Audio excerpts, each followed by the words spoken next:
Muito bom. Senhoras e senhores, muito boa tarde. Meu nome é Evandro César.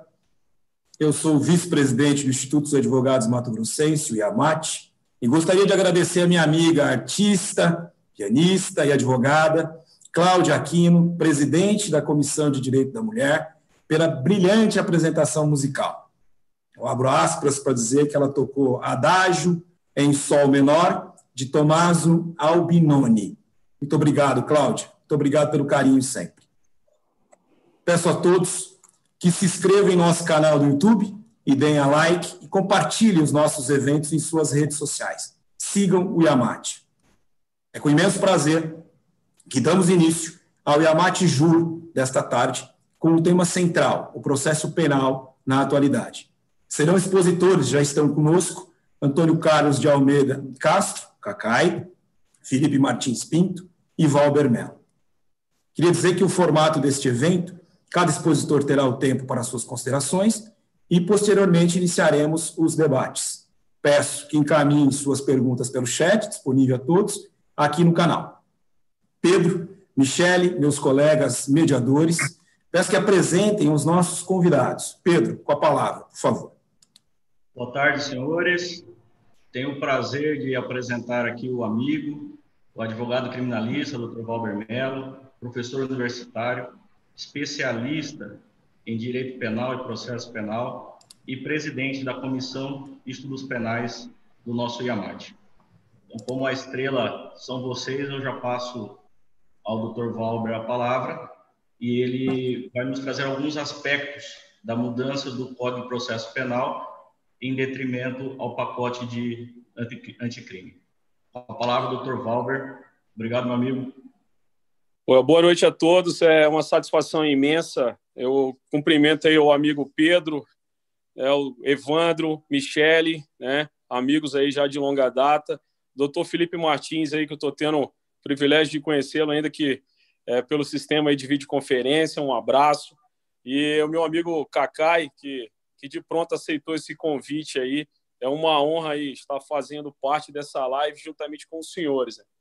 E cumprimentar a Cláudia aí pela breve e mais linda, né, exposição aí no piano. Sei que o Cacai também gosta, né, Cacai? Então, Muito bom estar com os amigos, cumprimento a todos aí. E falar em processo penal é uma difícil missão em tempos atuais.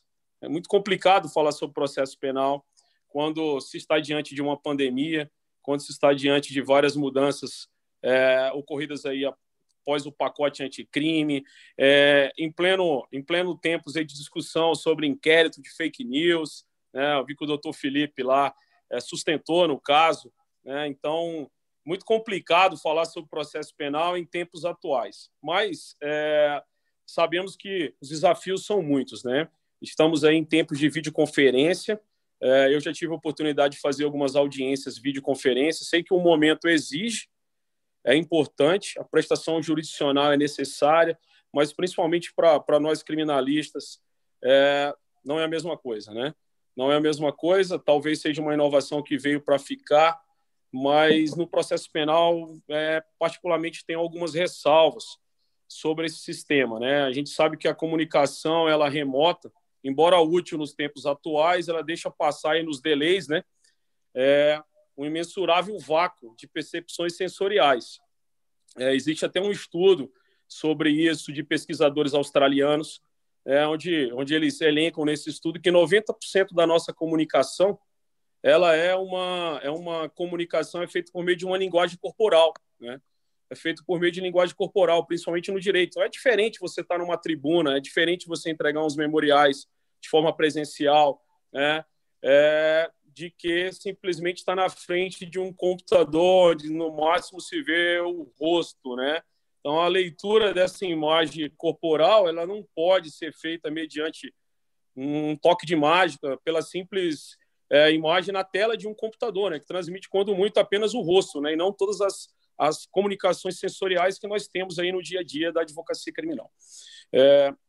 Mas eu queria falar mais sobre processo penal em tempos atuais, esse curto espaço de tempo, sobre a mudança após o pacote anticrime. Eu sei que é um tema aí já um pouco, né, muito se tem falado sobre isso, mas a reforma veio aí em final de dezembro, entrou aí em vigor logo em seguida, estávamos em pleno recesso forense e logo depois fomos pegos aí no contrapé com a pandemia, né?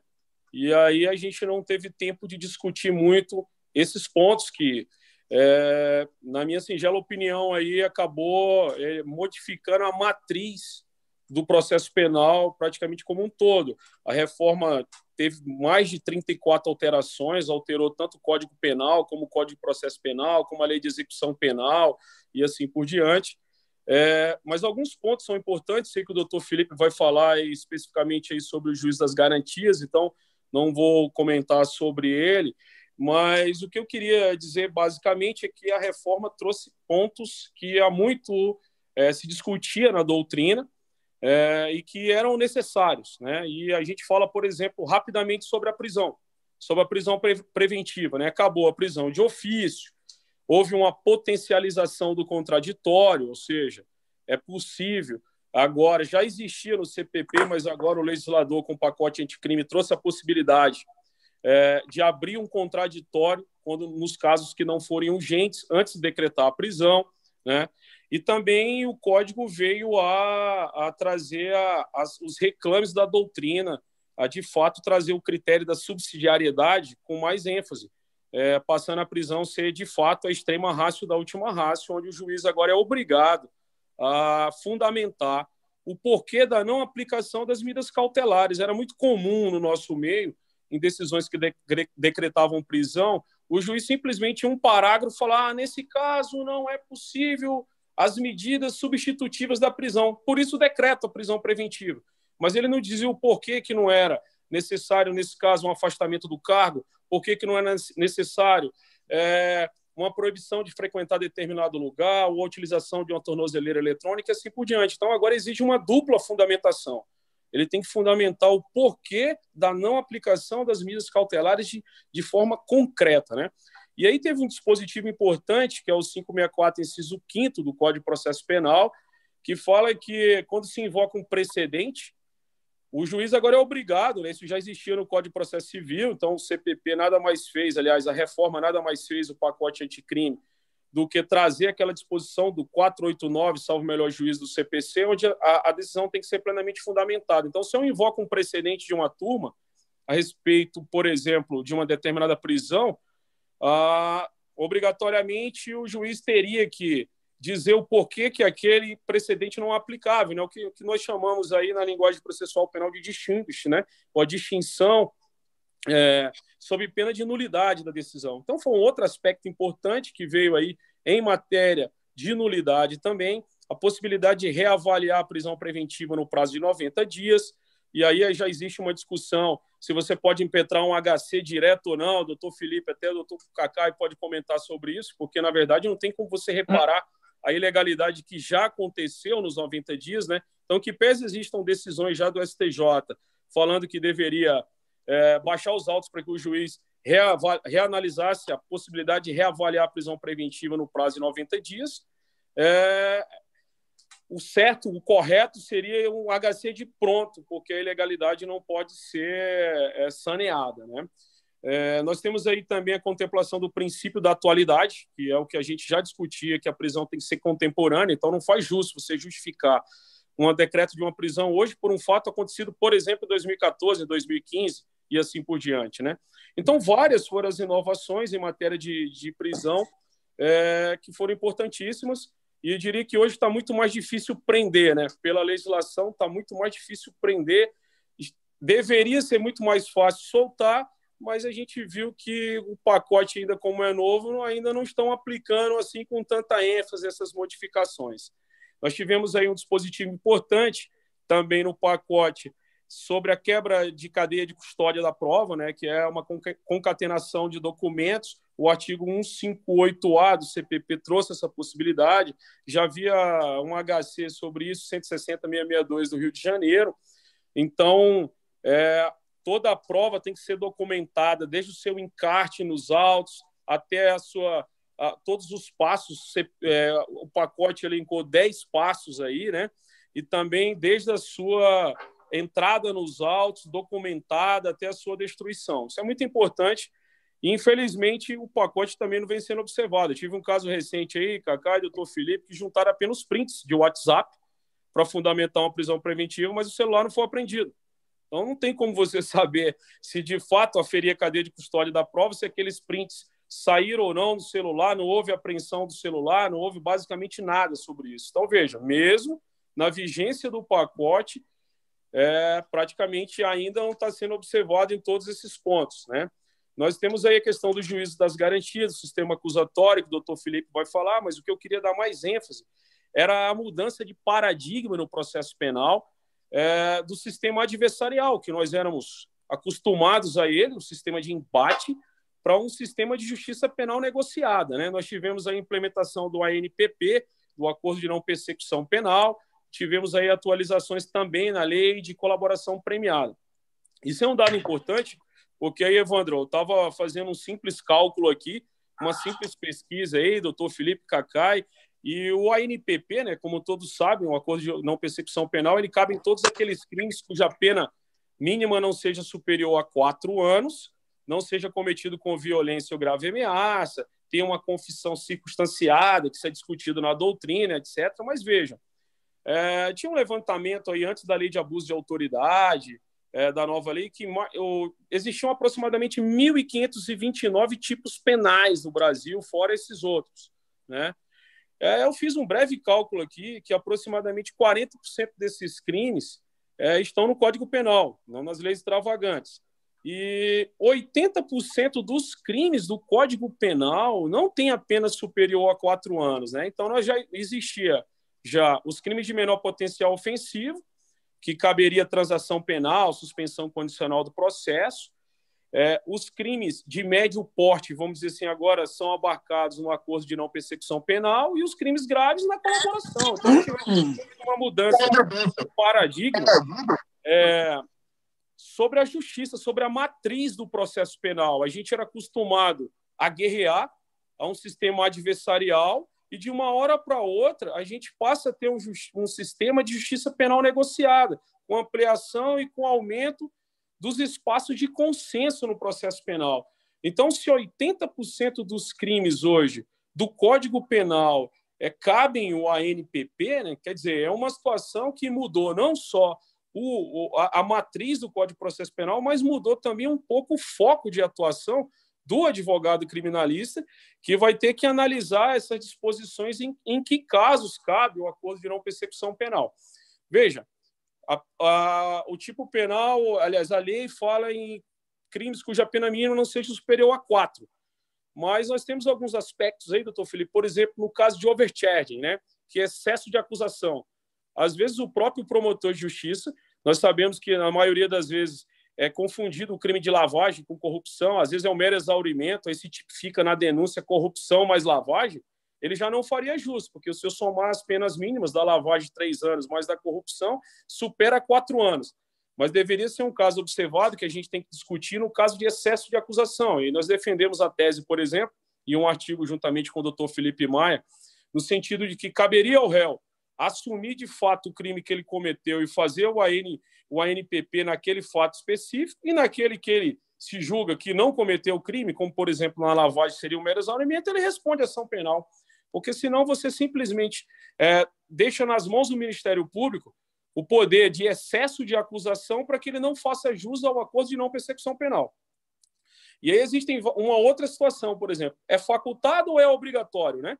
Já existe orientação do Ministério Público Estadual, inclusive do Mato Grosso e vários outros locais, que o acordo é facultativo. Mas, na verdade, nós sabemos que trata-se de direito subjetivo do réu. Se ele preencheu os requisitos, é obrigado. A nova lei fala que, se o MP não propor, caberia a defesa pedir a remessa, né, ao Procurador-Geral de Justiça. Mas aí ele dá a última palavra, o MP dá a última palavra, como é que você vai excluir da apreciação do Poder Judiciário qualquer lesão ou ameaça de direito? Lá no artigo 5º, inciso 35. Aí nós temos outras situações, por exemplo, a respeito do momento do acordo. Em que momento que cabe? Só cabe na fase de inquérito, cabe na fase judicial, a doutrina vem se debatendo aí sobre o assunto, o TJ de São Paulo já aplicou até em grau recursal, né? Mas como é uma norma mista, mais benéfica, que beneficia o réu, deveria se aplicar em todos os casos, até mesmo aqueles casos que já estão em grau recursal. Então, são várias inovações aí do ANPP, já estou quase encerrando aí, Evandro, não sei quanto tempo me resta, mas gostaria de falar também rapidamente de uma mudança de paradigma na colaboração premiada. Porque a colaboração premiada tem um ponto que eu já verifiquei aí até em vários livros, conversei com alguns colegas que escreveram sobre o tema, até agora não consegui uma resposta efetiva, também tenho essa dúvida, essas inquietações, mas, por exemplo, na colaboração premiada, agora com o pacote anticrime, acabou aquela questão de progressão por salto, né? O que a gente via aí que era uma festa. O MP fixando pena dentro do acordo, o judiciário homologando, fixando o regime. Então, o sujeito, por exemplo, tem 10 anos, fixou-se uma pena que agora não pode mais capitular, mas antes, nos acordos, por exemplo, da Lava Jato, tinha lá sujeito que poderia pegar 200 anos de prisão, cumpria 2 anos em regime domiciliar e depois já progredia direto para o aberto, ou seja, admitia-se progressão por salto, admitia-se fixação de quanto de pena, admitia qualquer tipo de coisa. É o que o Afrânio Silva Jardim falava, que prevalecia mais o negociado, Cacai, do que o legislado, né? E aí virou, a colaboração acabou afetando todo o Código de Processo Penal em relação a isso.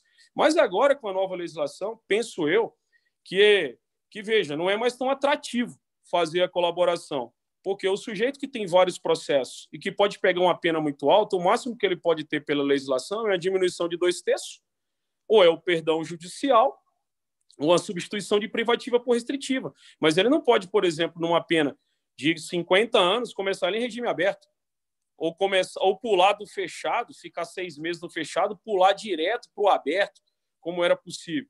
Então, de que forma que isso pode ser hoje atrativa a colaboração premiada? Então, nós tivemos aí uma onda de colaboração premiada, que de 2016 para cá, com a Lava Jato, Cacai acompanhou isso, em Mato Grosso nós tivemos muito isso também, que agora essa onda, acredito eu, que passou, porque ela passa a não ser tão atrativa mais para o colaborador, né? E o legislador trouxe expressamente que não pode mais decretar prisão nem medidas pessoais, nem cautelares pessoais ou reais, nem medida de prisão com base somente em colaborações premiadas. Veja, nós estamos falando de um assunto que parece simples, mas que antes do pacote era corriqueiro. Várias e várias pessoas foram denunciadas, foram presas, né, com base somente em palavras do colaborador, né? Então, isso também foi uma inovação no pacote. E um outro assunto importante, que era a gravação das tratativas. A gente muito reclamava, né? Como é que era feita uma colaboração? Ninguém sabia. Isso era feito entre quatro paredes, ninguém sabia qual que era a forma que era utilizada, e o que vinha para o processo, apenas após a publicização dele, era o acordo, já com os anexos, etc. Como é que foi entabulado? Agora a lei trouxe a possibilidade da gravação das tratativas, então todos os passos, para e passo, né, serem todos gravados aí para que tenham uma garantia para o colaborador, para que não sofra constrangimentos, como também uma garantia para o próprio Ministério Público, para depois a defesa não ter que arguir, ele foi constrangido, etc., e assim por diante. Prezados, eu sei que é muita coisa, o meu tempo já extrapolou, eu só gostaria de deixar essas breves considerações sobre esse momento aí que nós vivemos e desejar um grande abraço aí, um abraço aí a todos aí, Cacá e Felipe, Michele e Evandro, Pedro, um abraço a todos os ouvintes aí, estou à disposição para as questões aí. Valber, pela tua motivação e competência, a gente podia discutir esse assunto aqui pro resto da noite, né? Nada, cara. Obrigado, Valber. Cacá, eu sei que você tem outras lives também. Você quer ser o próximo? Fique bem à vontade. Nós estamos batendo papo entre amigos. Se você preferir, eu te passo a palavra. Não, eu posso ouvir, sem problema. Então tá ótimo. Então, Michele, é com você para apresentar o Felipe e passar a palavra para ele. Por gentileza. Michele, você está sem microfone. Boa tarde em Mato Grosso, boa noite já no resto do país. Eu quero apresentar, né, com maior satisfação esse projeto do IAMAT, Dr. Felipe Martins Pinto. Dr. Felipe Martins Pinto, ele é PhD em Direito Penal, é professor de Direito Penal da UFMG, presidente do Instituto dos Advogados de Minas Gerais e conselheiro federal da OAB Minas Gerais também. Bem-vindo, doutor Felipe, em Mato Grosso, apesar que seja uma transmissão online, mas seja muito bem recepcionado aqui no nosso estado. Muito obrigado, boa noite. Agradecer o convite que o presidente Fábio Capilé me fez. É uma honra voltar ao Mato Grosso, dessa vez de forma virtual. Nosso vice-presidente Evandro, os colegas Michele e Pedro, que estão nos anfitrionando. Saudar a belíssima fala, objetiva, clara e apaixonada do colega Valber Melo. Saudar aqui, já nem vou dizer o nome, porque quando uma pessoa é saudada no tribunal, quando faz uso da tribuna, ele já é referido pelos juízes como Cacá, então nós já podemos adotar aí o nome, quase que o nome oficial, não é? Mas o nosso caríssimo advogado criminalista, Cacá. E eu já marquei o tempo, tentarei ser muito preciso e não extrapolar o tempo. Quando pensamos no juiz de garantias, uma parte da alteração que acabou suspensa pelo ministro Luiz Fux, liminarmente, diante de um questionamento de constitucionalidade, mas quando pensamos no juiz de garantias, a reflexão eu gostaria de fazer remontando um pouco a própria colonização do Brasil. Porque quando observamos a cultura norte-americana, cultura jurídica, e a cultura brasileira, nós vamos ver que as ideologias, o momento histórico que interferiram nessa colonização acabaram tendo um reflexo direto. Digo isso porque nós somos um fruto da cultura da Inquisição moderna, uma estrutura teocrática de governo que dificulta que nós questionemos imparcialidade de um juiz, porque há uma confusão entre imparcialidade e neutralidade.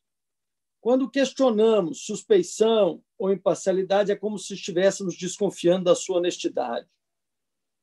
Há um maltrato de um princípio que é um direito humano, que é uma segurança de que nós tenhamos um julgamento isento. Fiz uma menção há pouco de que nós teríamos uma condição muito diferente quando pensamos no ordenamento norte-americano. Vamos ter ali uma sociedade formada com uma forte influência da Revolução Protestante, uma visão antropocêntrica, que fez com que nós observemos hoje, no trato da prática, um estudo profundo das pessoas que irão julgar, da vida pregressa, de eventuais ideologias, porque sabemos que se trata de um homem imperfeito, de uma pessoa que vai enxergar o direito sob a sua ótica, e não raro nós vamos ver ali, tanto nos julgamentos pelo júri, mas mesmo quando se trata de um juiz togado, a construção de estratégias defensivas, levando em consideração o homem que vai julgar. Então, eu quis fazer um contraponto, uma vez que temos cada vez mais trazido alguns institutos norte-americanos importados, que às vezes são enxertados sem uma adequada modulação à nossa cultura, mas para mostrar que essa diferença da formação da própria cultura jurídica, que não está seccionada da cultura geral da sociedade, acaba gerando uma interferência direta na maneira como nós observamos o julgador. E se nós percebermos, isso também tem uma relação com a própria atuação do advogado. Vamos enxergar muitas teses neutras articuladas pelos colegas, como se nós pudéssemos até repetir num Ctrl-C, Ctrl-V, essas mesmas teses, independente de quais sejam os casos ou os juízes. É um reflexo de uma visão de um direito neutro.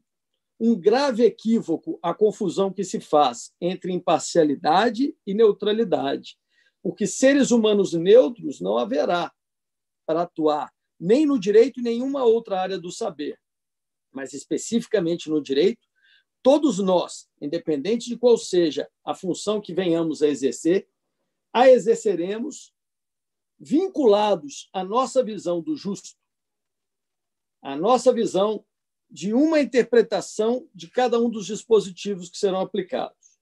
Pois bem, entrando um pouco mais na visão do juiz de garantias, nós temos uma importação de institutos italianos, principalmente a forma como motivaram a investigação direta pelo MP, em que trouxeram uma parte do regramento e deixaram de lado uma outra parte. E o juiz de garantias é um instituto que vamos observar já com uma aplicação longeva na Itália e que faz com que nós asseguremos a isenção do juiz que irá apreciar de maneira definitiva as provas no processo de conhecimento. Fazendo um parênteses, essa involução ou pouca evolução do princípio da imparcialidade no Brasil, ela é bem observada em algumas situações concretas, como, por exemplo, o fato de um juiz ter contato com a prova ilícita e isso não torná-lo impedido de ser juiz. Como se nós pudéssemos extrair do consciente e até mesmo do inconsciente os efeitos que o resultado, o conteúdo da prova ilícita gerou naquele juiz. Não só isso, a maneira de produção de provas, de questionamento, formulação de quesitos, são questões que são postas em xeque a todo momento da forma como o princípio da imparcialidade acaba deixando a desejar. Nesse ponto, o juiz de garantias representa um grande avanço. Em que sentido? Não no controle de legalidade, por nós termos o habeas corpus, por nós já termos os juízes que fazem o controle das medidas cautelares, fazem já o controle de legalidade, de constitucionalidade, mas principalmente para assegurar que o juiz da causa tenha um conhecimento inédito das provas quando elas forem construídas em contraditório no processo. No momento em que nós temos um juiz que funcionará na fase pré-processual, nós teremos, então, essa preservação. De modo muito claro, no artigo 3º, mostra o objetivo de assegurar essa isenção do juiz da causa, tanto quando veda iniciativa do juiz na fase de investigação, quanto também a sua substituição na atuação probatória do órgão de acusação. Há um propósito com a criação do juiz de garantias, somada à proibição de intervenção em substituição ao órgão acusatório, de garantir uma maior isenção na função precípua do juiz, que é a função de julgar. Se voltarmos no momento em que a construção da escola de ilustração em França, que culminou com a Revolução Francesa, onde tivemos a separação da função de acusar e de julgar, antes concentrada numa única pessoa, quando surge o parquet, que é o juiz de pé, hoje Ministério Público, atuando como verdadeiro juiz, mas um juiz acusador, e, de outro lado, um juiz inerte, um juiz assentado, que receberá a produção de provas do juiz de pé e da defesa, para, então, com isenção, apreciar os dois elementos, nós estamos impedindo que haja uma contaminação prévia de uma pessoa que, ao produzir as provas... Um juiz assentado. Oi? Mas nós teríamos, então, uma... À vontade, Felipe. Assim, mas nós teríamos, então, uma garantia de que o juiz recebesse com igualdade elementos trazidos pelo polo ativo e pelo polo passivo, assegurando que ele não tenha o compromisso, a paixão, a tendência, que são próprios daqueles que participam diretamente da colheita, da produção. Com essa separação, em que o juiz de garantias atua na fase pré-processual, separado do juiz da causa, garantiríamos também que não houvesse nenhum comprometimento da isenção do juiz em função da ciência e da participação, seja nas decisões cautelares, seja no conhecimento dos elementos que são produzidos, ou que seriam, ou que foram produzidos na fase pré-processual. Como fala inicial, para eu me manter de maneira disciplinada, vinculada ao tempo, eu vou encerrar me colocando à disposição e apenas gostaria de reforçar que a introdução do juiz de garantias no nosso ordenamento consolida uma conquista na ótica de um órgão imparcial para julgar, que não temos precedente na história do processo penal brasileiro. De todos os princípios, o princípio da imparcialidade, inclusive por essa influência cultural de uma visão de poder teocrático, de uma confiança cega nas pessoas quando elas ocupam os postos de poder. Então, diante desse prejuízo que nós temos em relação ao princípio da imparcialidade, quando comparado com outros ordenamentos, a introdução do juiz de garantias representa um salto qualitativo sem precedentes nessa história do nosso processo penal. Com isso, então, eu agradeço essa primeira intervenção e me coloco à disposição para os questionamentos e críticas que possam ser feitas aí. Muito obrigado. Felipe, nós que agradecemos. Muito obrigado novamente por ter aceito o convite, pela contribuição efetiva, pela tua técnica, boa técnica profissional, brilhantismo, pela amizade, mais que tudo isso. Muito obrigado, Felipe.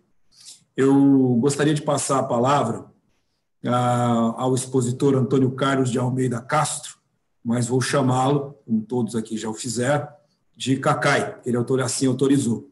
Ele é de Patos de Minas, Minas Gerais, e é advogado criminalista, como assim ele também pediu para ler o currículo que nos mandou. Cacai, a palavra é tua, muitíssimo obrigado pela presença, pela confiança, e fique à vontade. Você está sem o microfone, Cacá, você precisa abrir teu...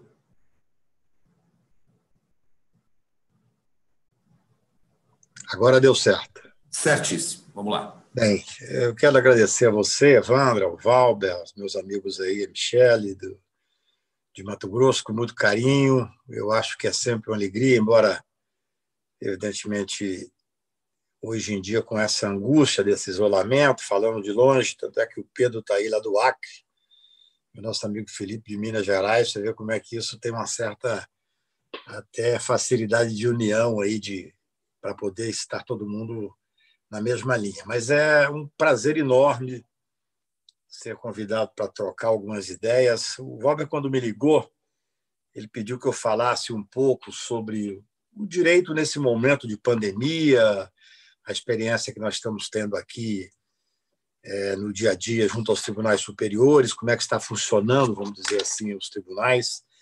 Mas eu queria fazer uma breve observação sobre a importante fala do Felipe, até porque nós vamos ter, essa semana agora, uma oportunidade interessante de discussão, de acompanhar uma discussão sobre uma questão que tem um viés específico, do meu ponto de vista, do juiz de garantias. Até escrevi sobre isso essa semana. Acho também que talvez seja a maior conquista que nós tivemos aí nesse famoso projeto apresentado por esse ex-juiz de triste memória, ex-ministro, que apresentou o projeto, como o Valber veio bem dizer sobre o projeto, apresentou de uma forma sem discussão com a academia, sem discussão com a advocacia, e, felizmente, o projeto foi praticamente todo modificado. O juiz de garantias, por exemplo, foi uma introdução que se deu em muito boa hora na discussão com advogados criminais e uma equipe competente de deputados para poder ver a importância que é esse instituto. E agora, Felipe, essa semana nós vamos ter, na quarta-feira, a continuidade do julgamento daquele inquérito da fake news. Eu diria assim, desde a época que nós julgamos as ADCs 43, 44, 54, eu nunca vi o advogado no Supremo há muitos anos, o Valber não era nem nascido ainda, e por isso eu nunca vi o Supremo tão dividido. O Supremo realmente, aquilo fez uma divisão muito ruim para o Supremo Tribunal Federal. No entanto, agora, neste momento em que o Supremo é claramente atacado, eu não tenho como deixar de dizer isso, porque, como advogado militante, sou obrigado a prestar minha solidariedade. Estava, nesse momento, fazendo a revisão de uma nota que nós estamos soltando aí de apoio ao Supremo, porque há uma clara tentativa de intimidação do Poder Judiciário, representado pelo Supremo Tribunal, que, diga-se de passagem, está se portando muito bem nesse momento de pandemia.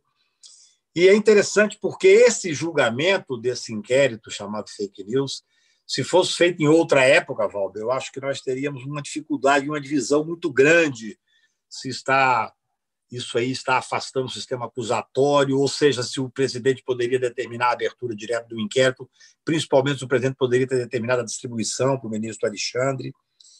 Eu sempre tive uma posição de que o presidente abriu em boa hora. Eu estava acompanhando muito de perto essa pressão que se fazia no judiciário através do presidente do Supremo, das famílias, da própria instituição do Supremo Tribunal Federal, e nós temos, evidentemente, que preservar essa independência, essa equidade entre os poderes, e penso que o artigo 43 do regimento dá esse direito, sim, do presidente abrir, para mim, quase que sem dúvida nenhuma, e realmente me incomodou um pouco aquela questão da distribuição, embora o artigo preveja, que eu acho que aí é uma discussão sobre o juiz natural, mas eu digo que, neste momento, o Supremo, penso eu, poderá, talvez por uma não unanimidade, mas por quase uma maioria muito significativa, dizer da validade desse inquérito. E aí terá uma discussão importantíssima, que eu escrevi um artigo onde falei sobre isso e também conversei um pouco no Supremo, porque penso que vai se discutir a questão quase que do juiz de garantia, Felipe, no Tribunal Superior. Porque o ministro Alexandre de Moraes, para mim não haveria ministro melhor para presidir esse inquérito. Felizmente foi feita essa distribuição para fazer o enfrentamento do que está anunciando. Esse inquérito, quando foi aberto, o momento já era grave. De lá para cá, até pela evolução das investigações contra esse grupo fascista que quer, de alguma forma, colocar o Supremo no córner e também o Poder Legislativo, esse inquérito se tornou muito mais importante. Agora, por mais que já tenha tido discussão, agora, felizmente, o atual Procurador-Geral da República se manifestou no inquérito, dizendo que é favorável à continuidade do inquérito. Claro, a prova ali produzida será destinada ao MP, que poderá, aí sim, acusar ou pedir o arquivamento. Não tem outra saída, essa é a norma constitucional. Porém, uma discussão que vai se dar na quarta-feira, talvez não na quarta-feira, que eu acho que não vai terminar quarta, talvez na quinta, e é após o julgamento, ou seja, em o Supremo validando, como eu espero e penso que vai validar esse inquérito, o voto do ministro Fachin foi um voto muito técnico sobre isso, nós vamos discutir se o ministro Alexandre poderá participar do julgamento.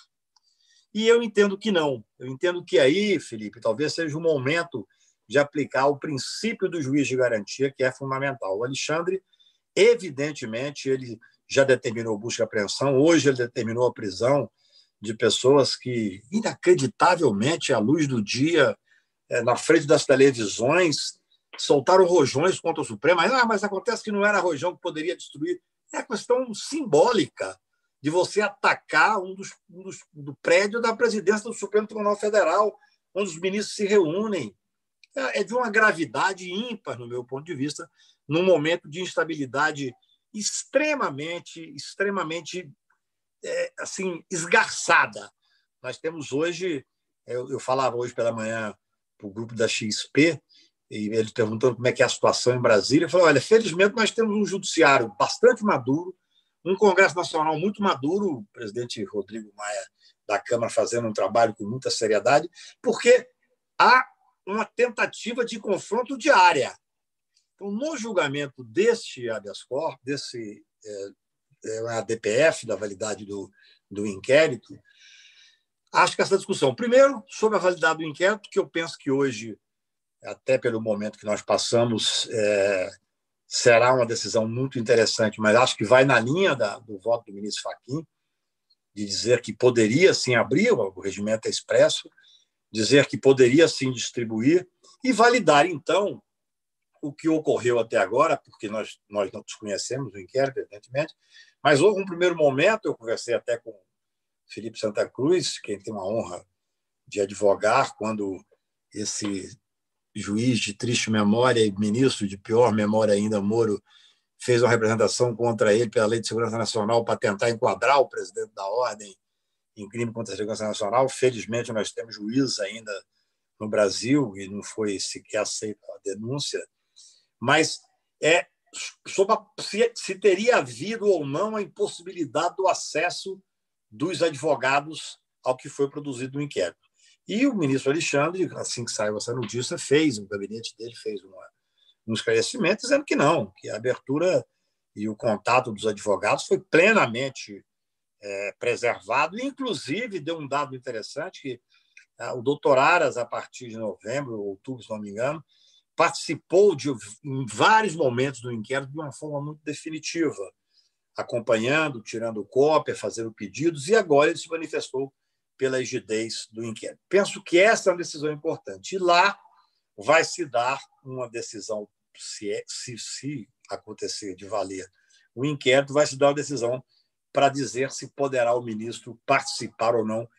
E eu acho que aí, sem sombra de dúvida, na minha visão, o ideal é usar o princípio que rege o juiz de garantia, e o ministro Alexandre, que já determinou busca e apreensão, já determinou prisão, evidentemente ele está com a formação viciada para poder ser o juiz, o ministro nada mais é que um juiz, o juiz que vai presidir se houver uma denúncia. Então, essa é uma decisão importante dentro do que nós conversamos aqui. Um outro ponto que me chama a atenção, desculpe fugir um pouco do tema, mas acho que o tema todo é atual, é oportuno. Nós somos advogados militantes. Eu muitas vezes vou para o julgamento conhecendo o processo da instrução e sem pensar muito no que eu vou falar, porque eu não sei o que o Ministério Público vai falar, então é mais ou menos o que se dá nesses debates. A gente vai para ouvir, para aprender e para dar os palpites da gente. Assim é que a advocacia se faz. Sobre a questão da parcialidade do juiz, quer dizer, a diferença entre parcialidade e neutralidade, nós teremos um outro julgamento importantíssimo agora. Penso até que esse não será feito ainda durante a pandemia, o isolamento, que é o julgamento da parcialidade da suspeição do juiz Moro.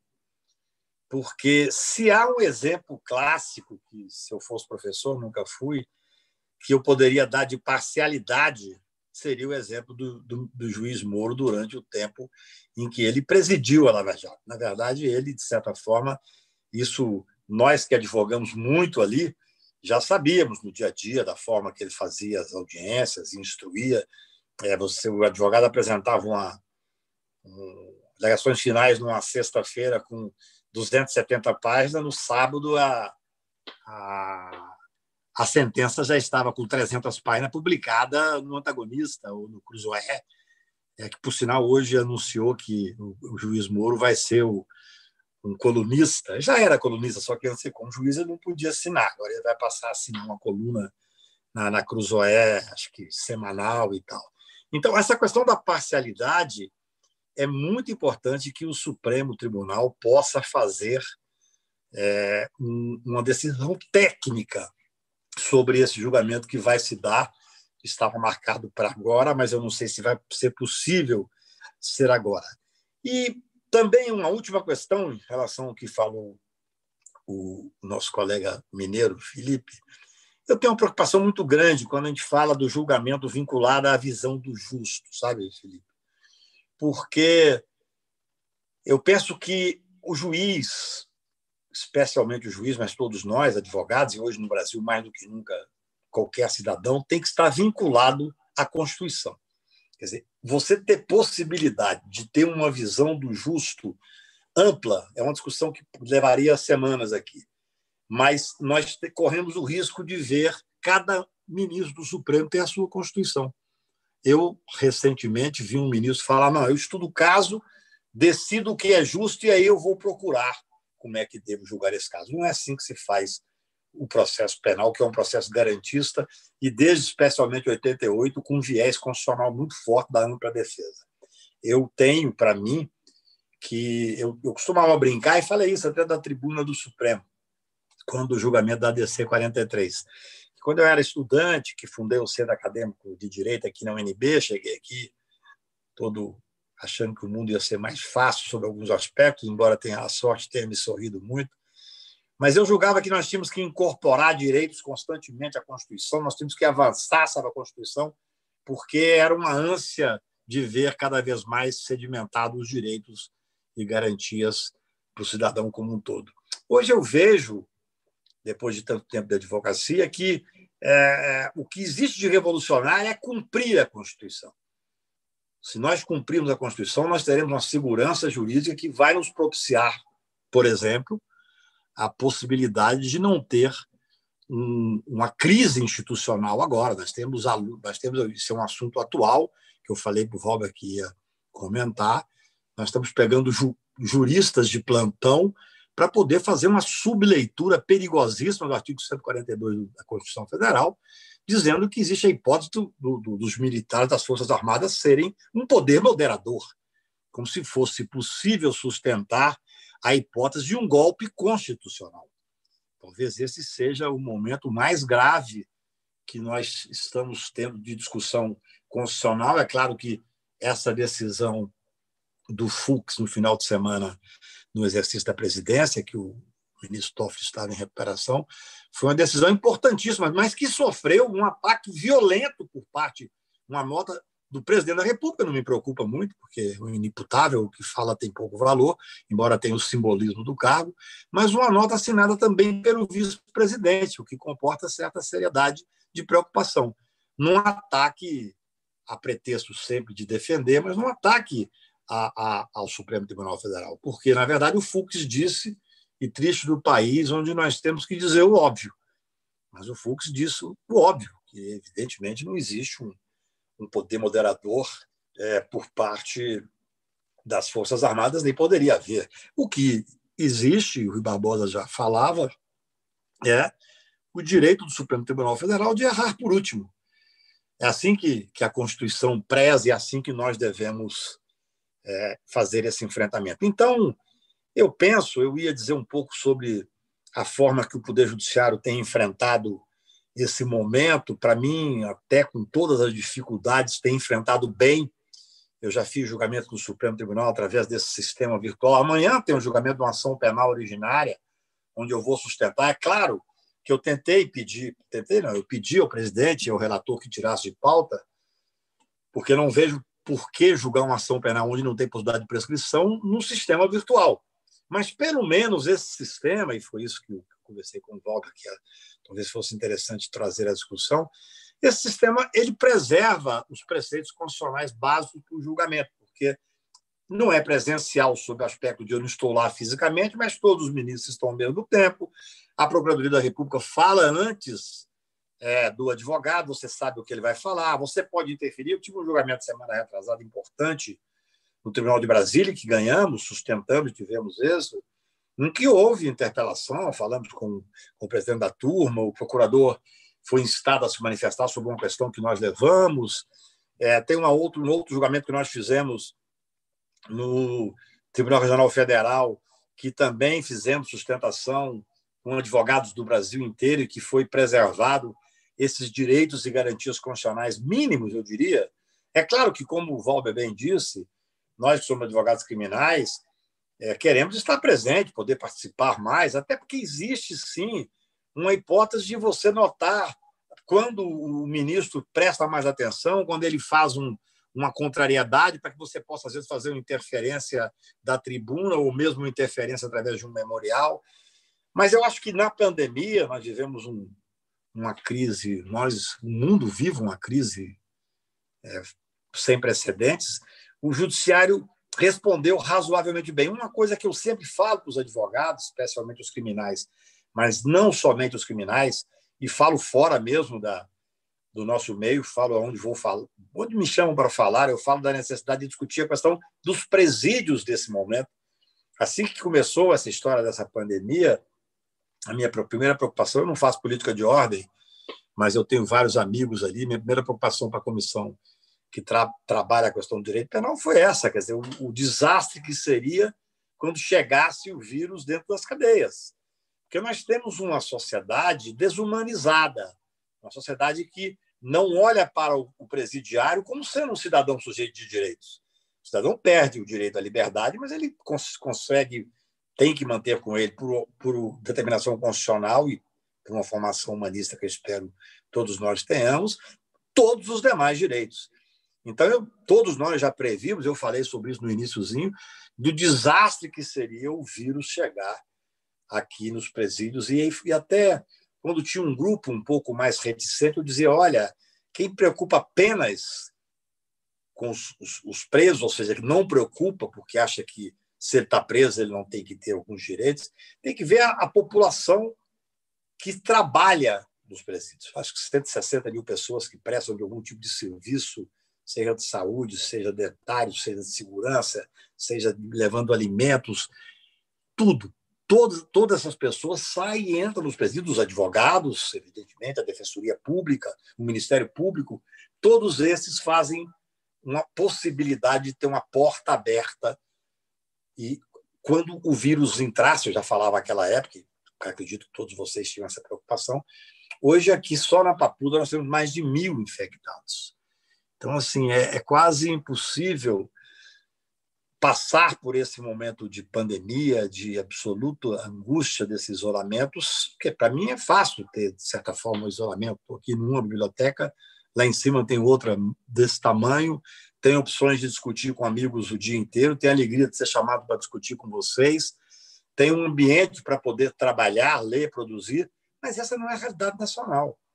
Nós estamos vivendo uma pandemia, eu falo muito isso com os ministros, com juízes e desembargadores no dia a dia, que nós temos uma urgência de fazer algumas questões, especialmente do direito penal.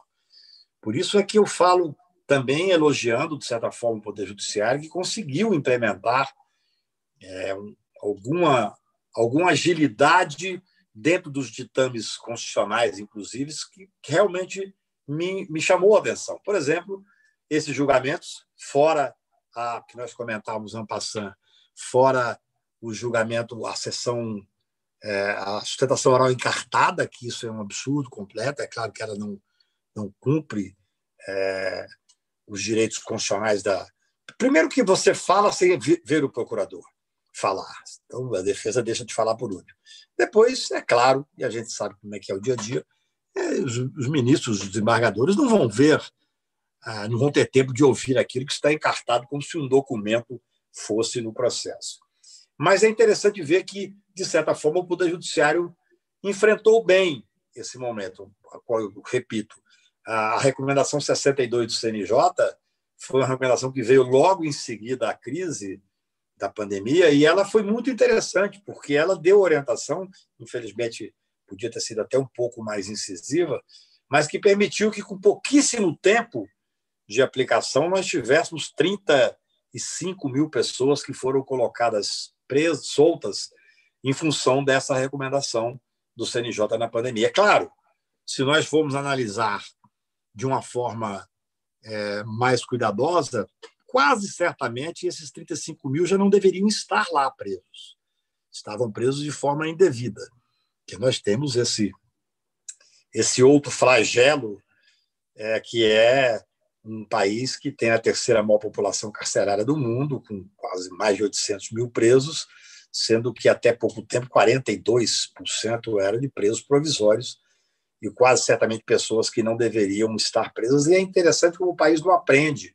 Quando o ministro Gilmar Mendes presidiu o CNJ, ele presidiu também, ele criou uma comissão e fez um mutirão nos presídios brasileiros, que são... Vocês me desculpem, eu falo sempre sobre esse assunto, que o sistema penitenciário brasileiro é um sistema que me agonia e que me angustia enormemente. E o Gilmar Mendes, naquela época, conseguiu, se não me engano, eu me lembro dos números, em torno de 25 mil pessoas fossem soltas, porque estavam presas assim. Eu me lembro dele falar certa vez, ele descobriu um preso, se não me engano, no Paraná, que tinha 15 anos que estava lá sem ser julgado. Você imagina o que é isso? É uma vida inteira que se esvaiu. Então, eu penso que nós, advogados criminais, nós, advogados que estamos numa luta permanente pelo cumprimento da Constituição, nós temos que ter os olhos voltados para essa questão penitenciária nesse momento, especialmente nesse momento, em todos os momentos, mas nesses momentos de pandemia e de isolamento, que realmente é uma gravidade absoluta. Nós tínhamos os presídios já que eram verdadeiras masmorras. Eu me lembro que não há muito tempo atrás entrei com um habeas corpus, um cliente que eu tenho em Portugal, entrei com habeas corpus em Estrasburgo, lá no Tribunal Internacional de Direitos Humanos, Europeu de Direitos Humanos, alegando a falta de condições dos presídios brasileiros de receber o cidadão, e conseguimos uma liminar para impedir que o cidadão viesse para o Brasil. Uma vergonha, um brasileiro defendendo contra as próprias condições humanitárias, para tentar defender do cidadão ter o direito mínimo de ser tratado com dignidade. Então, essas são questões que eu acho que, muito en passant, eu queria colocar para vocês. Nós temos muitas coisas que têm que ser discutidas, a questão da possibilidade das audiências de custódia nesse momento virtual. Um dos objetivos da audiência de custódia, todos nós sabemos, é verificar se houve agressão, se houve pressão, se houve tortura. E isso virtualmente é muito difícil, porque o juiz está vendo o cidadão lá na audiência de custódia para averiguar os requisitos da continuação da prisão, e, no entanto, ao lado dele pode estar aquele que fez a tortura, que fez a ameaça, que fez a agressão, sem que esteja aparecendo no vídeo. Claro que, dentro dessa dificuldade, nós temos que acionar cada vez mais a advocacia, a defensoria pública, para que esteja presente junto em toda a audiência de custódia, mas é uma dificuldade que eu acho extremamente grande de fazer cumprir os direitos e garantias constitucionais. Bem, eu queria colocar isso. Eu, infelizmente, vou ter um outro compromisso, mas quero ficar ainda um pouco com vocês, mais para ouvir do que para qualquer coisa, ou para tirar alguma dúvida, para discutir o que algum colega aí quiser colocar. Mas eu penso que isso, para mim, hoje é o fundamental. Essa discussão do juiz de garantia acho atualíssima. Quarta-feira vamos ter uma decisão que julgo importante. A questão da parcialidade é fundamental, porque sem um juiz imparcial não existe possibilidade de se fazer uma efetivação de justiça e a forma com que os advogados se portam hoje, a OAB, o Instituto dos Advogados, a quem eu cumprimento aí, porque realmente o Instituto tem cada vez mais nos estados ocupado uma função fundamental. O Instituto tem uma diferença grande, normalmente você tem advogados muito intelectualizados que têm tempo para dedicar à produção literária, à produção jurídica. Isso é uma coisa importante no fortalecimento da própria imagem do advogado no Poder Judiciário, isso é uma coisa fundamental. É diferente quando você faz um enfrentamento com um advogado que tem esse porte. Então, é muito bom ver aqui 2 presidentes de instituto de estados diferentes, talvez 3, eu não sei se o nosso amigo Pedro Paulo do Acre também é presidente do instituto, mas eu acho que isso é importante porque nós temos que ter essa defesa dos pontos que são principais neste momento grave por que passa o país. Tivemos um momento de instabilidade institucional, é necessário preservar o Poder Judiciário, que está sendo atacado sob todos os aspectos, por todos os flancos, e agora já não é mais um ataque simplesmente virtual, não, já é físico mesmo, já há uma deteriorização completa do sistema que, de certa forma, nós temos obrigação de manter, porque nós somos democratas, nós queremos que essa democracia se fortaleça e que ela não se perca nessas irresponsabilidades que, infelizmente, nós estamos vendo por parte do Executivo. Então, essas são as brevíssimas considerações que eu faço, agradecendo enormemente, especialmente o Valber, que foi quem trouxe o convite, que eu aceitei com muita honra, Evandro, e com muita alegria. E eu ainda vou ficar um pouco aqui, infelizmente eu tenho um outro compromisso, mas é uma honra para mim ter participado de alguma forma e eu me coloco à disposição dos meus amigos e dos meus colegas. Cacai, a honra é toda nossa. Muito obrigado pelas palavras e parabenizo por todo o teu desenrolar aí da fala. Eu sei que nós podíamos passar aqui um bom e longo tempo. Obrigado em nome do Instituto, da diretoria do Instituto, pelas palavras relacionadas atinentes aos institutos. Falo em meu nome e talvez possa representar o Felipe também nesse sentido. Muito bom, né? Nós temos dito aqui que a sociedade se fortalece com instituições como as nossas, né? Fortalecidas, né? É o princípio democrático do direito. Nós estamos aqui para isso. A questão cultural, nós temos muito em voga, então abrimos a live de hoje com um piano clássico, você viu, sei que você gosta também, acho que é uma homenagem a todos nós, acho que é muito bacana trazer o profissional de direito, né, nessas tantas facetas que ele tem, né, e hoje, na atual conjuntura, nós estamos vivendo muito mais isso ainda. Então, muitíssimo obrigado mesmo, acho que deve ter alguma questão que o Pedro ou a Michele querem colocar para você, acho que vou pedir para colocarem para você primeiro, e depois te deixar à vontade, porque tem outras questões aí para ser colocadas para o Valber, para o Felipe. Lembrando, pessoal, que, por gentileza, inscrevam-se no nosso canal, dêem os likes, né, nos ajudem nessa divulgação, nessa proposta que nós temos com vocês, né, e vamos adiante. Por favor, Michele, Pedro, palavra de vocês. Boa tarde, Evandro. O Cacai, o Valber já está com ciúme aqui, dizendo que eu sou do Acre. Na verdade, é o Valber que é do Acre. O Valber é de Cruzeiro do Sul. Olha que bacana. Eu sei. Doutor, eu vou tomar a liberdade. Nós separamos algumas perguntas e o doutor Bruno de Castro é um professor universitário da cidade de Rondonópolis, competentíssimo na área do direito criminal. Eu vou abrir a palavra para que ele faça a pergunta para o senhor pessoalmente. Então, eu vou abrir para o doutor Bruno passar essa pergunta para o Cacai. Pode liberar aí, Gilberto. Brunão, para falar? Boa tarde a todos. Estão me ouvindo? Bem. Beleza? Boa tarde a todos, meus conterrâneos. Evandro, Pedro, muito obrigado aí pelo convite. Valber, Melo, Michele, Cacai, se assim me permite te chamar assim, doutor Felipe, lá de Minas Gerais, uma satisfação estar aqui. Cacai, sei que o seu tempo é muito precioso, vou diretamente à pergunta. Cacai, fiquei atento à sua exposição em relação ao inquérito das fake news. Você disse que tudo indica que vai vir uma decisão técnica do Supremo. A despeito de ser uma decisão técnica do Supremo, Cacá, com base ali numa interpretação do artigo 43 do artigo 43 do Regimento Interno, salvo engano, mesmo sendo uma decisão técnica, na visão do senhor, acha que isso não iria confrontar esse desenho do processo acusatório que tem na nossa Carta Magna, ainda mais considerando que esse regimento é anterior ao texto constitucional?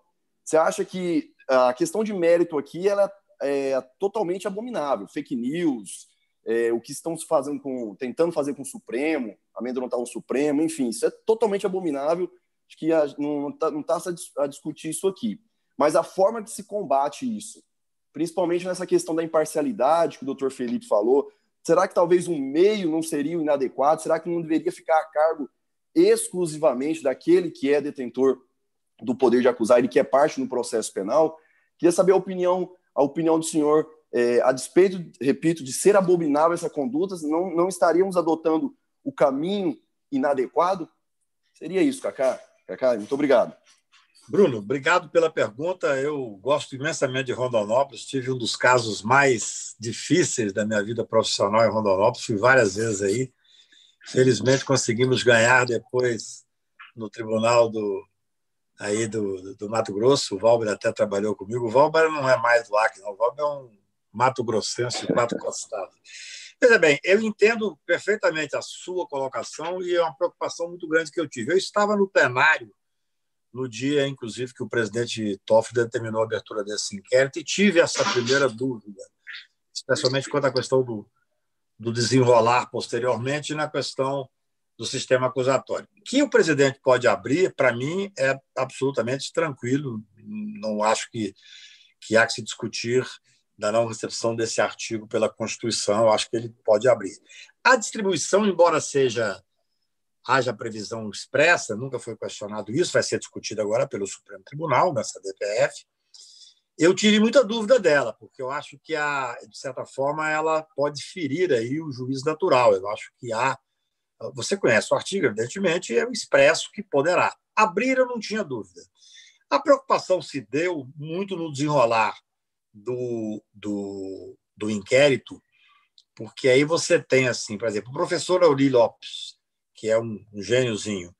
Eu faço parte de um grupo com ele. Ele disse, olha, eu não tenho como defender esse inquérito, até em homenagem a tudo que eu já escrevi sobre o sistema acusatório.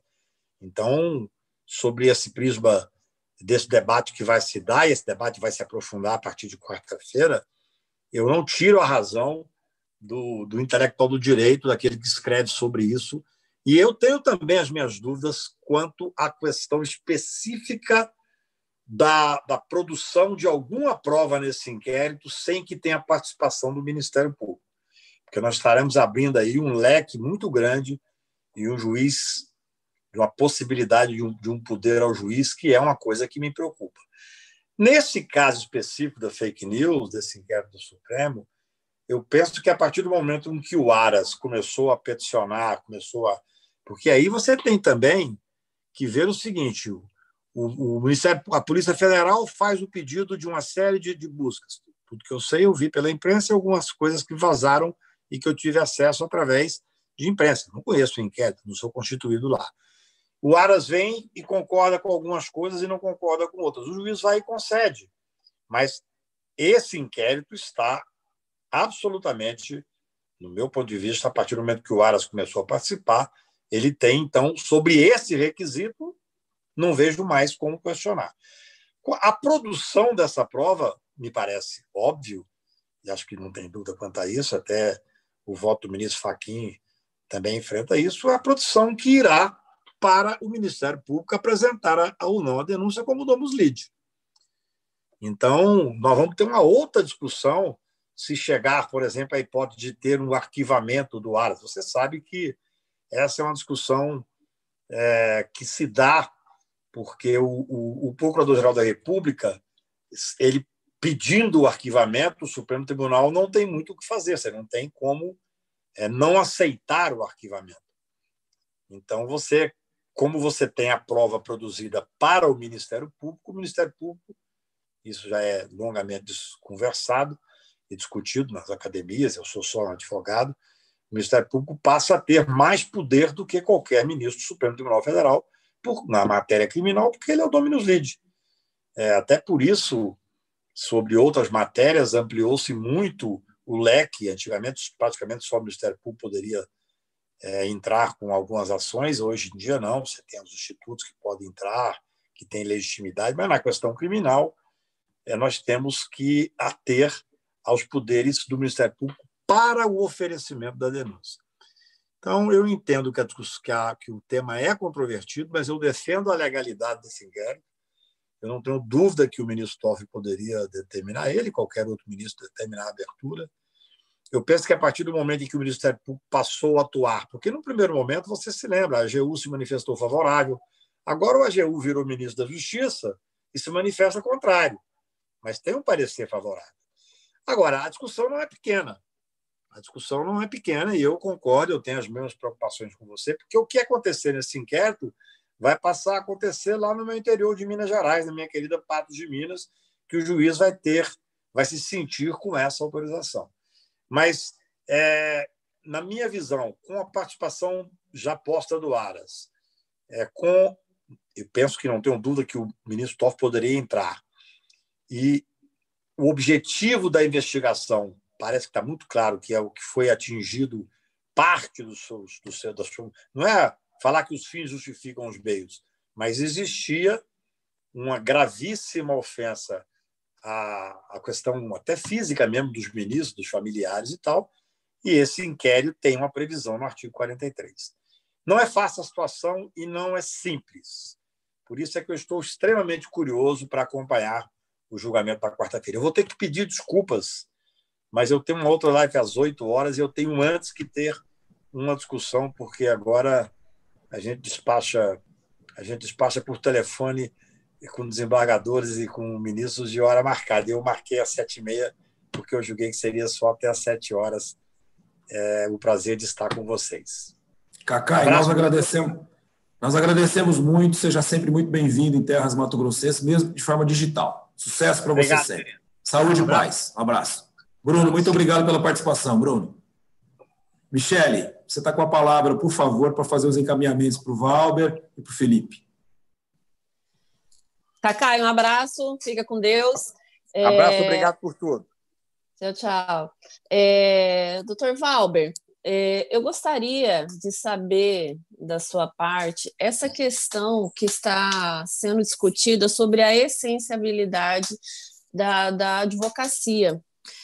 Nós estamos com promulgação aí de decretos onde não colocam a advocacia, embora isso não precisa estar, né, no decreto que já está previsto na nossa Constituição, mas a partir do momento que nós não somos colocados como um serviço essencial, tendo em vista esse isolamento que está havendo, né, com o fechamento do atendimento presencial, e inclusive aqui, especificamente em Cuiabá, com essa questão do recolhimento também, que está sendo feito durante a madrugada, como que é a sua visão? No seguinte sentido, você não acredita que, de certa forma, está havendo um movimento para que se mantenha o atendimento tanto em um presídio, tanto quanto o atendimento nos fóruns, com os juízes também, para que se mantenha esse sistema por videoconferência e que se diminui cada vez mais os direitos que nós, como advogados, como defensores, temos. Como o Cacá falou, nós vamos fazer uma audiência de instrução criminal. Qual a garantia de estar sendo ouvida uma testemunha e não saber que ela está sendo coagida naquele momento em que ela está prestando ali o seu depoimento? Quais garantias que nós temos se não for respeitado a essencialidade da advocacia criminal como um serviço aí de ser essencial e de ter o atendimento também presencial? O que você pensa sobre tudo isso? Ô, Michele, tudo bem? Obrigado aí pela pergunta. É uma honra aí estar podendo responder a pergunta da nossa presidente da Abracrim aí, em qual cumprimento já todos os colegas aí da Abracrim que estão assistindo aí a live. Na verdade, né, Michele, a gente que atua na prática, na advocacia criminal, a gente tem percebido algumas situações que têm acontecido que, de fato, até é compreensível nesse momento de pandemia, como o Cacai bem falou, né, a questão, por exemplo, de o judiciário estar respondendo bem essas demandas nesse período. Mas existem situações, eu percebo que, de certa forma, esse momento serviu para que o Poder Judiciário também refletisse que essas audiências eles estão produzindo muito mais, eles estão produzindo muito mais internamente, e eu já noto uma certa movimentação de que esse sistema permaneça, né?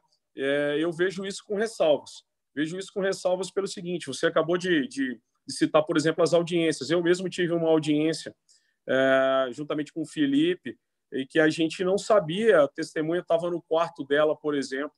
A gente não sabe se ela está lendo um cartaz, se alguém está instruindo, não tem como verificar isso. Por exemplo, a situação do réu, ou do acusado, na verdade, que estava no presídio, não tinha como deixar a porta fechada para a gente se entrevistar juntamente com ele, porque o sinal não pegava com a porta fechada. Então, ficava aberto, mas o agente carcerário que estava ali, ele estava ouvindo o que a gente estava falando. Situações, por exemplo, de testemunhas que estavam com criança no braço, né? Quer dizer, uma situação, de certa forma, um pouco constrangedora. Então, você não tem as percepções que você tem num processo penal tradicional, né? A questão, por exemplo, do presídio também, você não tem um contato direto com o preso, você está falando num sistema via videoconferência, onde, na verdade, você não sabe se ele está sendo coagido, qual a liberdade que seu cliente tem, por exemplo, para te dizer que está acontecendo algo dentro do presídio que está incomodando ele, talvez até uma ameaça ou algo do tipo. Que liberdade que ele tem para falar isso num sistema de videoconferência, né? Então, a gente vive esses percalços aí. Eu acho que, na pandemia, é louvável até a atitude do Poder Judiciário da gente estar podendo fazer muitas coisas aí, trabalhando também em home office. O judiciário está produzindo muito, mas eu penso que essa inovação ela não pode ser uma regra. Ela tem que ser nesse período e, caso ela seja implementada, no processo penal especificamente, penso que ela tem que ser facultativa. Por exemplo, os colegas que estão no interior, que muitas vezes têm dificuldade para fazer uma sustentação oral, vêm até Mato Grosso, eu quero optar pela teleconferência. Então, ele opta, porque às vezes é mais difícil para o cliente para vir. Mas isso não pode tirar o direito do advogado de presencialmente, se assim o quiser, fazer a sua sustentação oral após, me refiro especificamente pós-pandemia, né? Nesse período, infelizmente, não há muito o que a gente fazer. As coisas elas estão ficando um pouco cada vez mais complicadas e cabe a gente ir se virando aí nos 30 no meio dessa confusão toda. Mas é basicamente isso. Penso que as inovações são interessantes, mas elas não podem permanecer como regra no processo penal. Valber, lhe agradeço novamente a participação.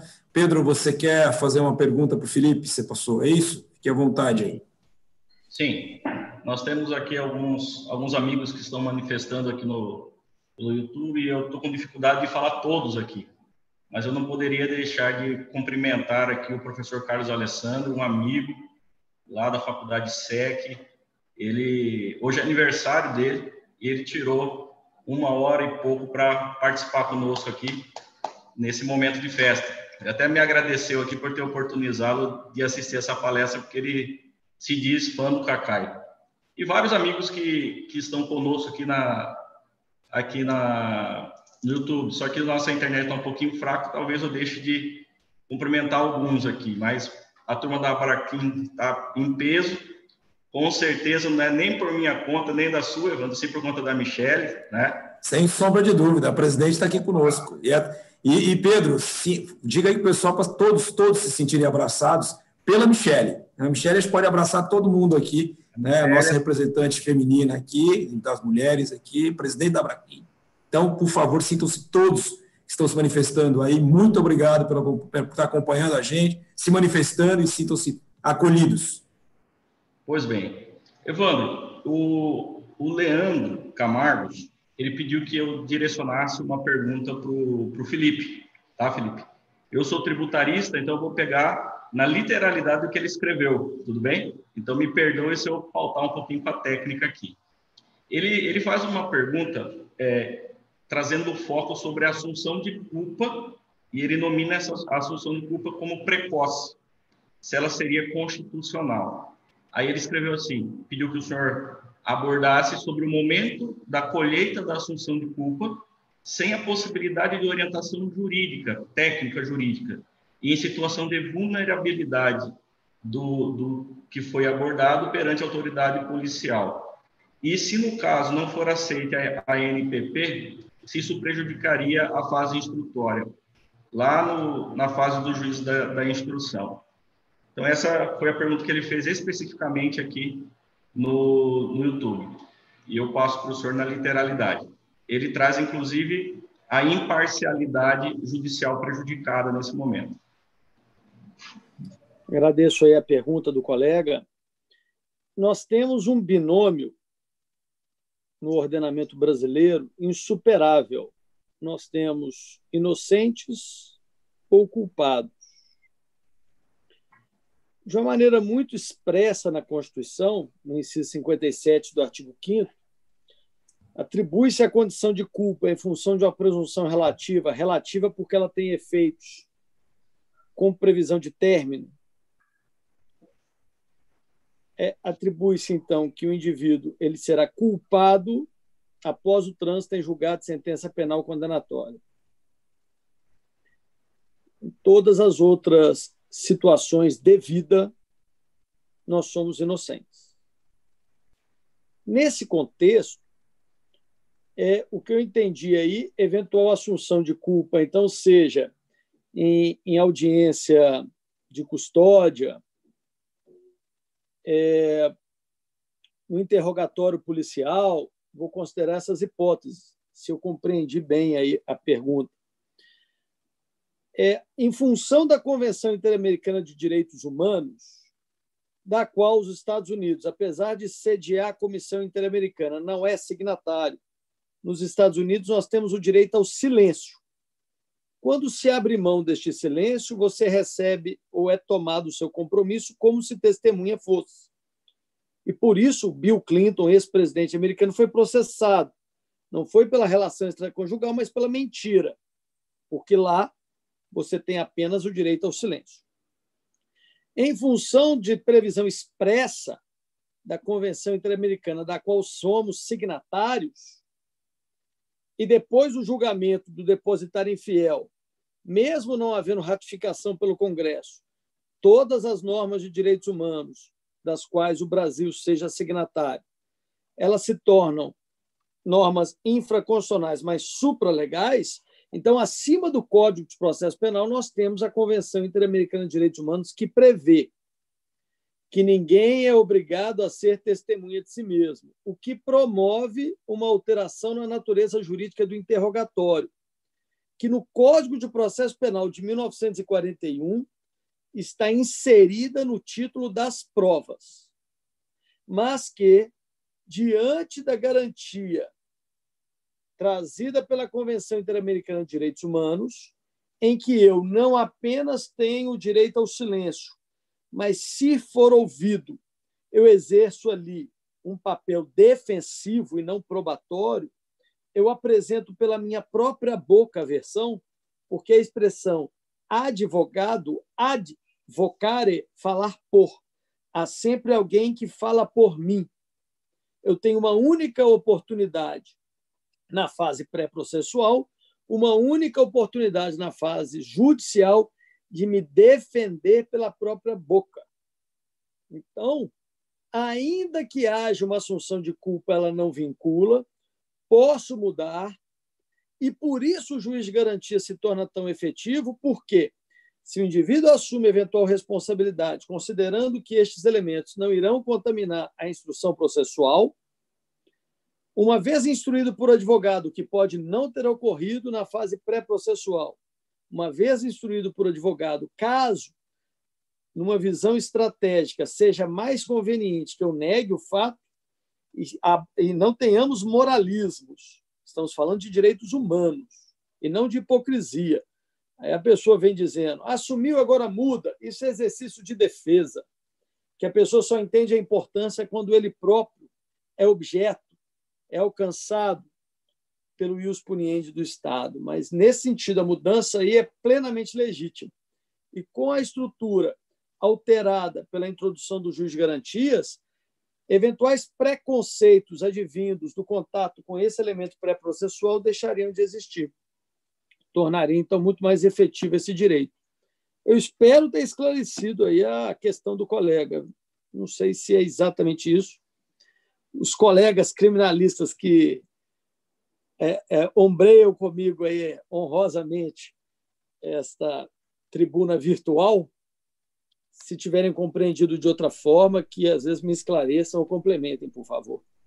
Michele, Valber, fiquem à vontade se quiserem fazer algum apontamento, por favor.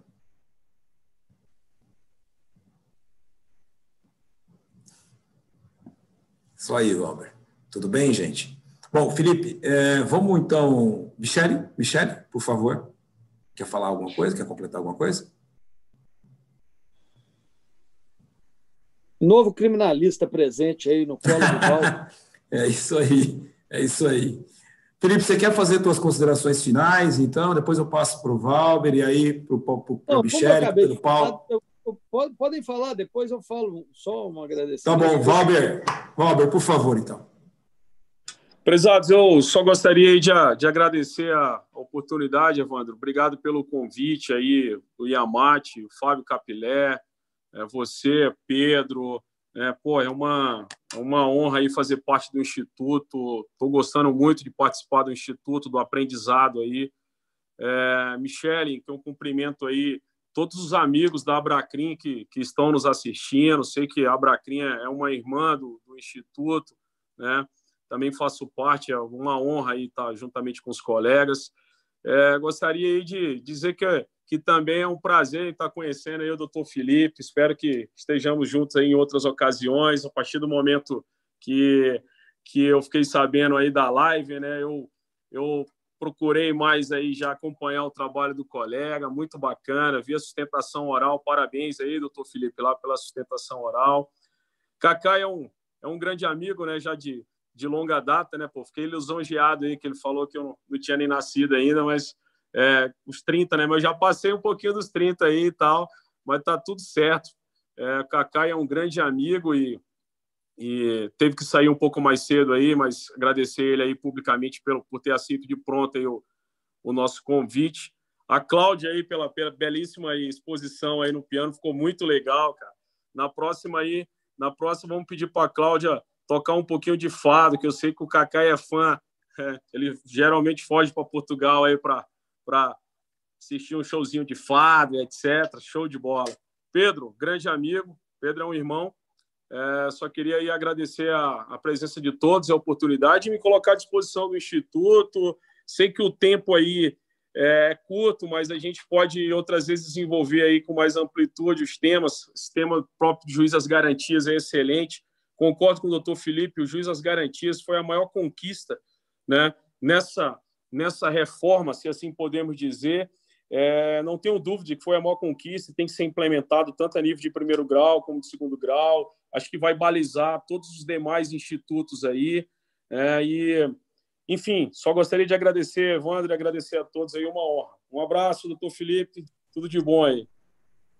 Valber, muito obrigado pelas palavras, pelo carinho, pelo comprometimento junto ao Instituto, pela amizade. Felipe, obrigado. Eu devolvo a palavra para você e para você fazer suas considerações finais também. Antes de mais nada, agradecer e parabenizar a atuação transformadora do Iamate, não só no Mato Grosso, como no Brasil, fomento da cultura e da ciência do direito. Como o Cacá mencionou, e o Valber também, de fato, nós estamos nessa discussão das fake news. Tem uma frase do Guimarães Rosa, que inclusive na própria sustentação eu utilizei, que ele diz: querer o bem com demais força, de incerto jeito, pode já estar sendo, se querendo o mal por principiar. Não existe atuação legítima fora do Estado de Direito. Não se defende democracia fora do Estado de Direito. Cada vez mais, eu prefiro utilizar a expressão Estado de Direito Democrático, porque nenhum Estado antidemocrático proibiu participação. Só não tínhamos segurança jurídica para fazê-lo. Um inquérito que determinou uma censura prévia a uma notícia do antagonista e do Cruzoé.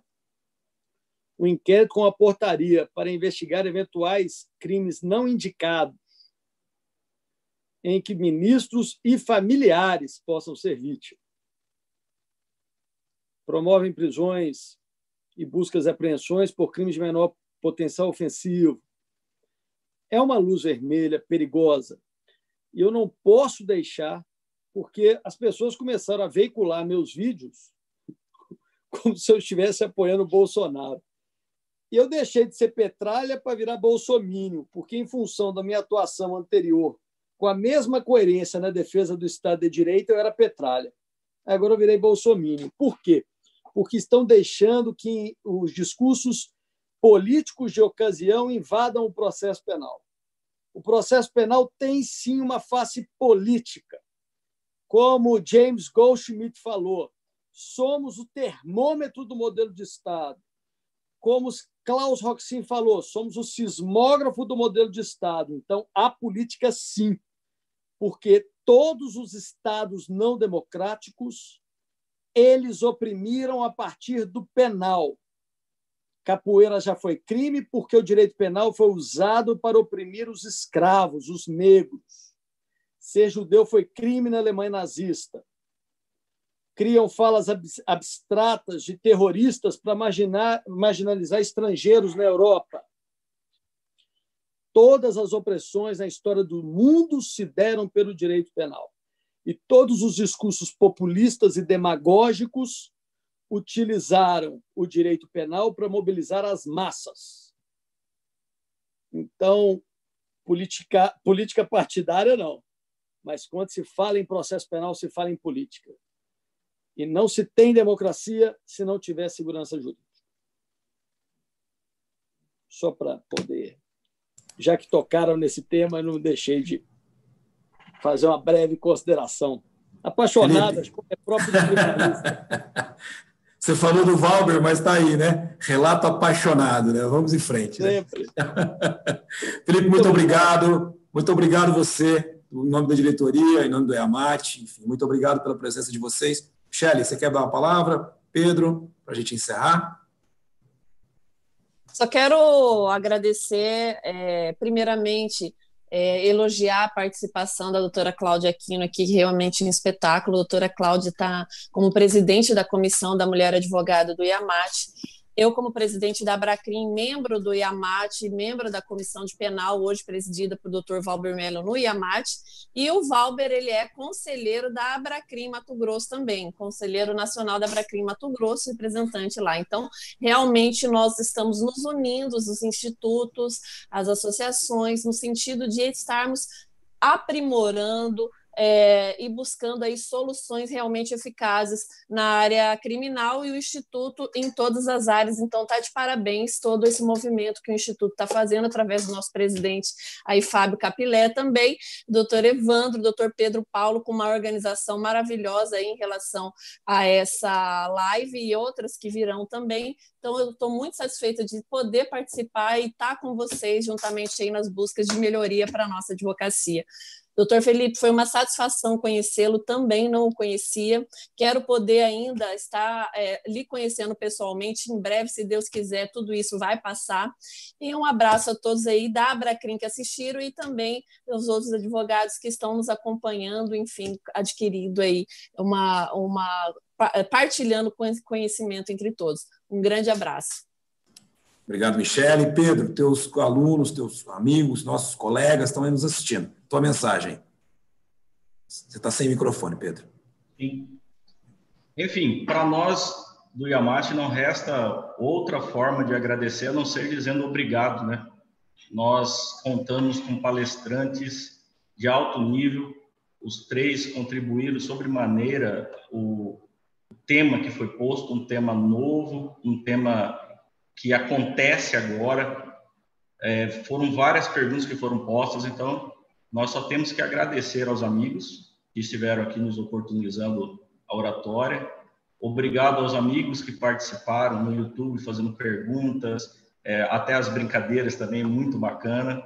Mandar um abraço para a doutora Cláudia Aquino, que fez a abertura, trazendo a ideia que nós queríamos mesmo que fosse posta, que o Instituto, ele, além de tratar o direito, ele também olha o ser humano. Então, ali não foi a doutora Cláudia Aquino que tocou o piano, foi a mulher Cláudia Aquino. Né? Dr. Valber descontraído aí de camiseta, né? Então foi uma ideia de a gente mostrar que o advogado tem uma outra faceta, a não ser essa faceta que eu estou aqui, né? Gravata, paletó, e que a gente tem uma outra função fora advogado. E como a faceta ela tem que ser completa, né? Eu quero cumprimentar minha esposa Priscila, que está lá me mandando mensagens aqui, junto com meu filho Luiz Otávio e Vitória. E para mim foi um prazer estar aqui com vocês. E eu vou fazer um desafio para o Dr. Felipe. O Dr. Felipe, ele é mestre de cozinha também na Horas Vagas. Ele já nos noticiou isso. E quem sabe numa próxima live ele nos ensine um prato. Um grande abraço, meus amigos. Até a próxima. Felipe vai cozinhar para a gente aqui no Mato Grosso em breve. Deixa passar essa pandemia.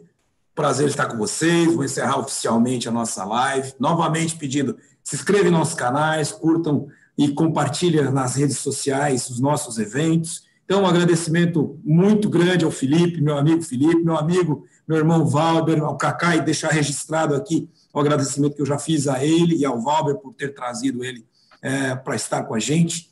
Meus amigos, companheiros de IAMAT, Michele e Pedro, muito obrigado. A todos vocês que participaram conosco, nosso mais sincero abraço, agradecimento. A todos os membros do IAMAT que estiveram aqui com a gente, que estão com a gente, trilhando esses caminhos, ao presidente Fábio, pela oportunidade que nos dá sempre. A Online Certificadora é a nossa parceira mantenedora do IAMAT. Sem a Online, alguns dos muitos projetos que nós temos não existiriam. Então, por favor, curtam a rede social, a Online Certificadora também. Todos nós precisamos de certificado digital. E, bem, para finalizar, eu quero deixar já um convite para o dia 30 de junho, estarmos todos de volta aqui e debatemos o tema o Tribunal do Júri, que contará com a presença do Dr. Hércio Quaresma Firpe, com o Michele, que está aqui novamente, que vai estar novamente conosco, né, e com o Dr. Professor Jorge Godoy. Muito obrigado a todos, saúde, paz e sucesso, meus amigos. Amém. Boa noite. Um abraço.